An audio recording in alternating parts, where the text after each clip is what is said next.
ఇది మటుకు జరుగుతూనే ఉంది. ఏం చేయాలంటారు? ఇప్పుడు మీరు చెప్తున్న 14 కావచ్చు, 19 కావచ్చు, 21 కావచ్చు. ఇది ఒక ట్రయాంగిల్‌లోనే మనకు రక్షణగా చెప్తున్నారు.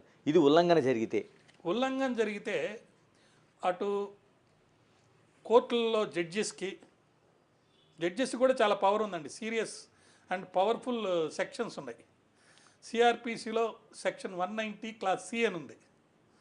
దాని పవరు ఏ మేజిస్ట్రేట్ కూడా ఎక్సర్సైజ్ చేయడు. కొంతమంది కేరళలో కొంతమంది మేజిస్ట్రేట్లు కొంతమంది ఎక్సర్సైజ్ చేశారు. ఎందుకు చేయరంటే వాళ్ళకి ఇప్పటికే తలకు మోసిన భారం ఉంది, కోర్టులో కేసులు అయ్యాయి.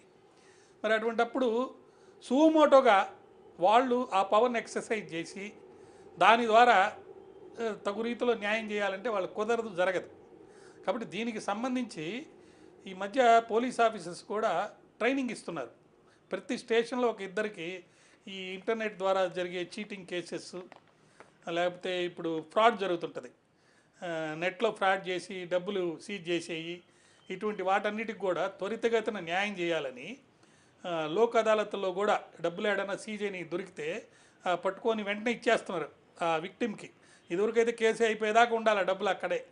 10 ఏళ్ళు అయిన తర్వాత కూడా ఆ డబ్బులు రావు, వడ్డీలు పోతుండే. ఇప్పుడు అట్లా కాకుండా కొంత ఆ రీతిలో న్యాయం చేసేదానికి చర్యలు జరుగుతున్నాయి, కానీ పాక్షికం అన్నమాట, చాలా తక్కువ జరుగుతున్నాయి.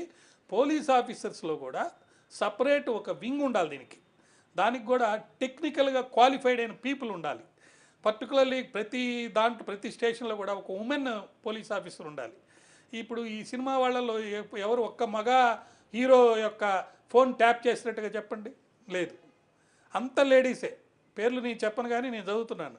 కారణం ఏంటంటే లేడీస్ ప్రైవసీ కనుక ఇంటర్ఫీర్ అయ్యి దాంట్లో సమాచారం తీసుకుంటే దానివల్ల లబ్ధి ఎక్కువ ఉంది.